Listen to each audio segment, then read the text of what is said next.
Okay, today I'll be talking about stress management, and this is going to be a very beneficial tool in recreational therapy because everyone experiences stress at some point in their life. So, to begin, I'd like to talk about stress and stressors and just talk a little bit about what those are. So, a stress is the non-specific response of the body to a demand made upon it. And then the stressors are anything, meaning idea, action, situation, person, etc., that causes or promotes stress. And taken from the National Institute of Mental Health website, they had a list about things that people should know about stress. And one, that stress affects everyone, and something to keep in mind, not everybody is going to handle stress the same way. So some people have better coping mechanisms for stress, and others just need to understand how to develop those mechanisms and not get so overwhelmed by the tasks that they face. Because stress, if it is, stress can lead to chronic issues, and if not put into check, that could have physical or mental risks on the people. And so number 2, it says that there are different types of stress. So routine stress, that would include work, school, family relationships, really any type of responsibility that we face, and just things that happen in the day-to-day routine. And stress due to negative changes, so this could come from a cause of like a loss of a family member, or maybe somebody lost their job, or a divorce. So all of these are changes that can have negative impacts on somebody and cause an increase in stress. And then the third stress that it talks about is traumatic stress. So this can be from war, a major accident that has happened, natural disasters, assaults, that kind of thing. And something to keep in mind is that not all stress is bad. Stress can actually be really motivating, and if you're in a dangerous situation, stress can prompt you to flee, or like the fight or flight response that we're aware of. Stress helps to increase that level of getting away or fighting back in a situation.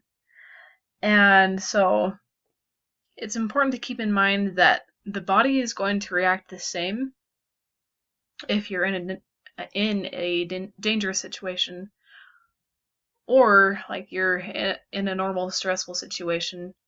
But if you allow that stress to increase, having that fight or flight response engaged when it really shouldn't be can cause negative effects if it's a long-term thing. And that leads to number 4, which was long-term stress can affect health.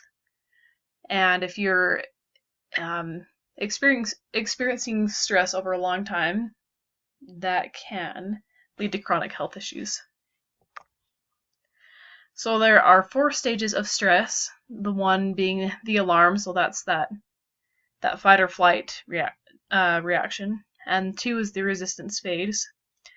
3 is the exhaustion phase, so you're just getting used to the stress.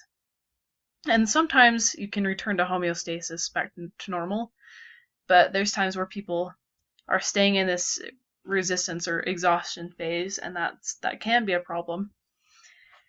And this below is talked about in the book, how 70 to 80% of all diseases and illnesses in America are related to stress. I thought that was pretty interesting, because there's a lot of diseases out there. So if we can help manage stress, we can also help reduce the diseases and illnesses that are occurring. So that brings us to techniques for managing stress, and it can be used in recreational therapy. And the first is expressive writing. And so this is going to be journaling, and just there's different forms of this, but basically just having the person write out their thoughts and feelings. And this has been studies have shown that this has been more effective for men generally than women. It's still going to have a good effect on both, but just because men tend to be not as expressive, so having this form of an outlet allows them to get this stress out in a positive way. And the next one is guided imagery. In guided imagery, there are 4 types that I'll talk about, but basically it's directing daydreaming, but it's like positive daydreaming, so it's kind of nice. And you're just going to create images or scenes for the person to imagine. And the first one I want to talk about is pleasant imagery, and this is just prompting the person to think about a calm environment and just focus on this scene of serenity. So you could have them think about a trail that they've hiked on before, or maybe it's a trip to the beach.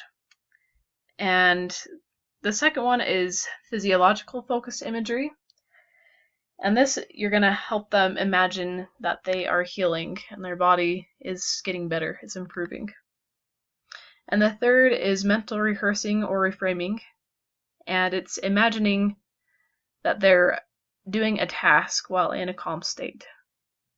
And the ideas of all of these, I'll talk about the fourth one in just a second, but the main idea of all of these is just to get them to practice imagining, where this imagination can become reality if they think about it enough. And D is the receptive imagery, and that is where they are mentally scanning the body as a reflective exercise and just visualizing that in the areas that need help. And progressive muscle relaxation, so this is just basically contracting, then relaxing each muscle group. And it recommends that they contract for 5 seconds, let go afterwards, and just have that repetition.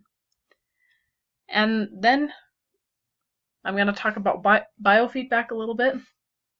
And this helps a person gain control over voluntary bodily functions while they are receiving alerts from auditory or visual signals. A couple examples of these. One would be the electromyographic, the EMG, the electroencephalographic, the EEG, the cardiovascular, that's an EKG, and the electrodermal, EDR. So people are just watching these visual stimuli, and it's kind of interesting because they can look at what's happening in their body and then reduce breathing rates or whatever they have to do to get those levels to lower down if they're at too high of a rate.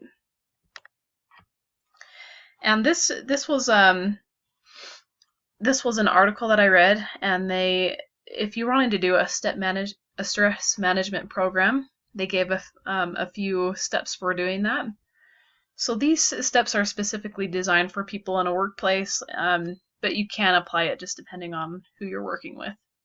So one states that you assess and measure the stress level of each employee and assess adaptive and non-adaptive coping strategies. Determine the primary stressors in the workplace. Explain clearly what stress is, and explain the health implications of positive and negative stress. Identify the symptoms of each employee that result from excessive stress. Identify their causes and describe stress management strategies, which we talked about previously. And then develop a personalized stress management program. Alright, and these are the references that I used for this, and once again, let me know if you have any other questions, and you can post those below. Thank you.